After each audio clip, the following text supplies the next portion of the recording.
Beras merupakan komoditas strategis, ekonomis, dan bahkan politis yang dikonsumsi lebih dari 95% penduduk Indonesia, sehingga produksinya perlu untuk terus ditingkatkan seiring dengan meningkatnya kebutuhan. Meningkatnya kebutuhan ini disebabkan oleh pertambahan jumlah penduduk, peningkatan konsumsi harian individu, dan tekad pemerintah yang ingin menjadikan Indonesia sebagai lumbung pangan dunia pada tahun 2045. Peningkatan produksi padi di Indonesia dihadapkan pada berbagai masalah, di antaranya menciutnya lahan pertanian, alih fungsi lahan, kompetisi pemanfaatan lahan, degradasi kesuburan lahan, menurunnya jumlah keluarga tani, kerusakan infrastruktur pertanian, serangan OPT, dan tata ruang pertanian. Salah satu langkah meningkatkan produksi padi adalah memanfaatkan lahan secara optimal melalui peningkatan indeks pertanaman serta peningkatan luas tanam dan panen yang didukung oleh kebijakan optimalisasi lahan seperti perbaikan sarana pengelolaan air, peningkatan kapasitas penangkar benih, penggunaan alsintan, dan perbaikan kinerja penyuluhan. Kebutuhan beras penduduk di Indonesia meningkat setiap tahunnya. Berdasarkan laporan Badan Pusat Statistik diketahui bahwa produksi beras nasional pada tahun 2019 turun menjadi 31,31 juta ton. Akan tetapi, jumlah produksi beras pada tahun 2019 dinilai masih mampu memenuhi kebutuhan nasional. Hal ini didasarkan pada asumsi bahwa kebutuhan beras penduduk adalah 114 kg per kapita per tahun, sehingga produksi beras pada tahun 2019 masih bisa untuk memenuhi 274,6 juta penduduk, di mana angka ini masih melebihi jumlah penduduk Indonesia yang diperkirakan sekitar 270 juta jiwa.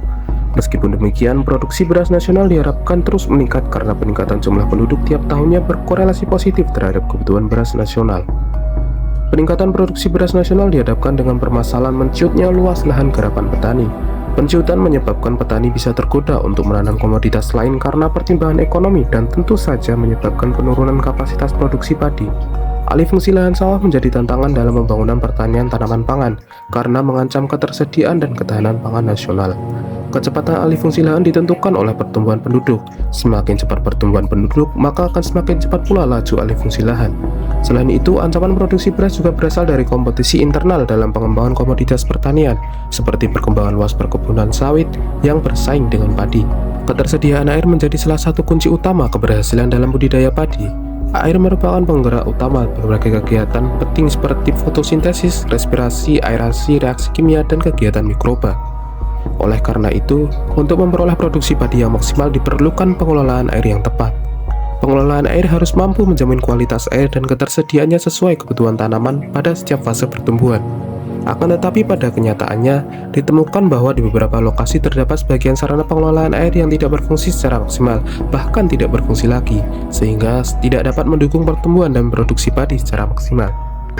Luas wilayah Kalimantan Selatan mencapai 37.530,52 km persegi, terdiri dari 11 kabupaten dan 2 kota.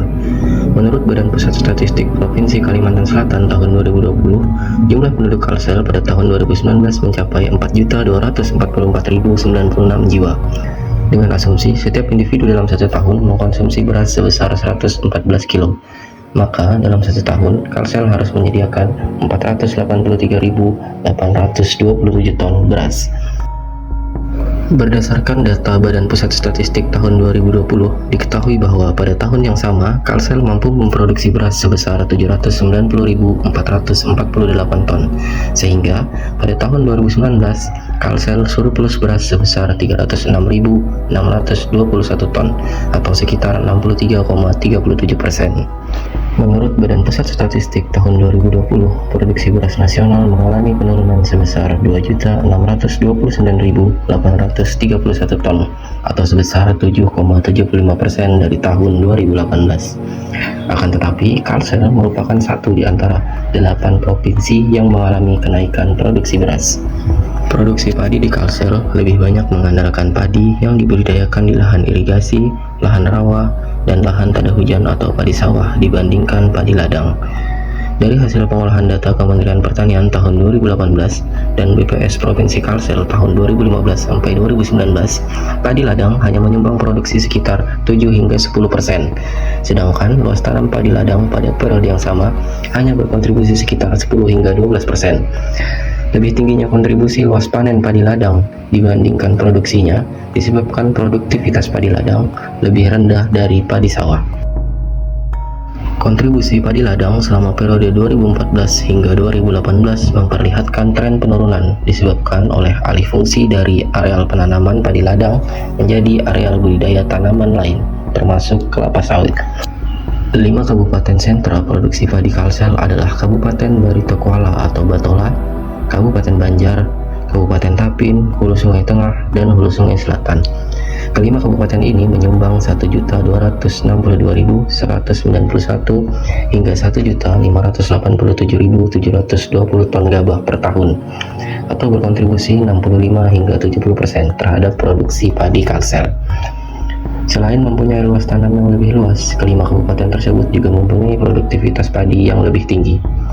Lahan sawah di Kalimantan Selatan memiliki potensi untuk peningkatan produksi padi. Lahan baku sawah adalah lahan existing dinamis yang secara periodik ditanami padi atau diselingi tanaman lain, sehingga lahan baku sawah tidak hanya bermakna lahan yang hanya ditanami padi.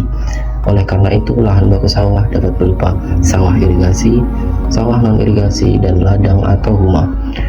Sawah irigasi merupakan andalan utama penghasil padi di Indonesia karena produktivitasnya yang lebih tinggi dari agroekosistem lainnya. Pada tahun 2016, luas lahan sawah irigasi di Kalsel mencapai 47.149 hektar dengan luas terluas terdapat di Kabupaten Hulu Sungai Tengah, salah satu kabupaten sentra padi di Kalimantan Selatan. Jenis sawah berikutnya yang menjadi andalan untuk menghasilkan padi adalah sawah non-irigasi. Hal ini berdasarkan pertimbangan luasnya yang mencapai 8,6 kali luas sawah irigasi dan produktivitasnya yang lebih tinggi dari padi ladang atau huma. Termasuk ke dalam kelompok ini adalah lahan dengan agroekosistem rawa pasang surut, rawa lebak, dan tada hujan. Ketiga agroekosistem tersebut luasnya sangat dinamis, dipengaruhi oleh musim, terutama kemarau yang panjang dan musim hujan yang lama. Kalimantan Selatan memiliki lahan rawa yang terdiri dari lahan rawa pasang surut dan lahan rawa lebak. Selain berdasarkan jenis lahannya, lahan rawa juga dipisahkan berdasarkan jenis tanahnya, yaitu tanah mineral dan tanah gambut. Di Kalimantan Selatan, lahan rawa menjadi andalan sebagai kontributor padi, terutama di 5 kabupaten sentra produksi padi, yaitu Kabupaten Batola, Tapin, Banjar, Hulu Sungai Tengah, dan Hulu Sungai Selatan. Hasil penyusunan peta terbaru lahan rawa di Kalimantan Selatan menginformasikan adanya tambahan luas lahan rawa dan komposisi lahan rawa antara lahan rawa pasang surut dan lahan rawa lebak. Yang menurut hasil updating peta, luas lahan rawa bertambah sekitar 200.000 hektar. Hasil dari pemetaan terbaru ini dapat dijadikan sebagai acuan dalam pengembangan pertanian, khususnya tanaman padi di lahan rawa Kalimantan Selatan untuk meningkatkan kontribusi bumi lambung Mangkurat terhadap penyediaan beras nasional.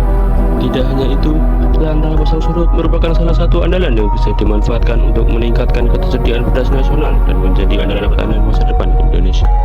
Produksi padi di beberapa kabupaten di Kalimantan Selatan berkorelasi positif dengan luas lahan rawa pasang surut.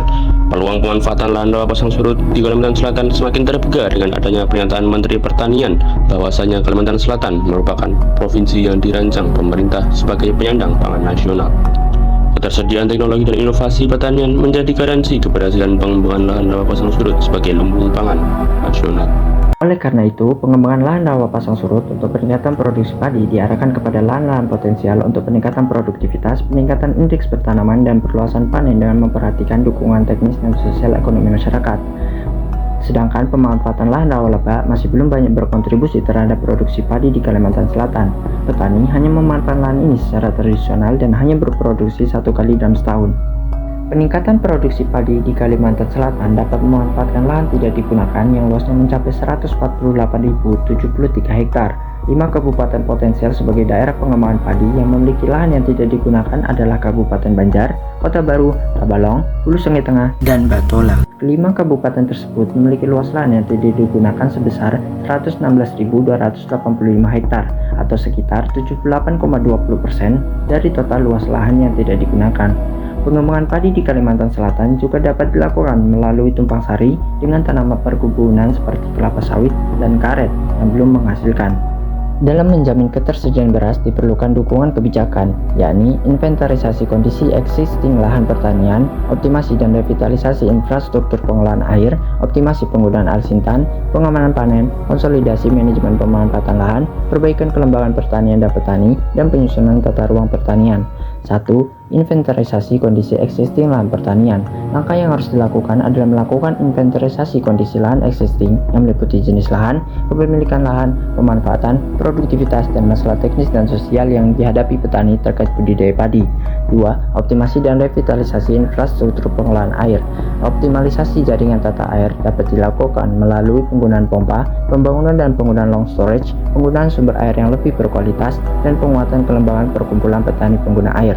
Sedangkan revitalisasi dilakukan melalui normalisasi saluran dan pintu air, peningkatan kapasitas tampung penampung air, dan instalasi pintu-pintu air pengendali. Kebijakan pendukung yang ketiga adalah optimasi penggunaan alsintan.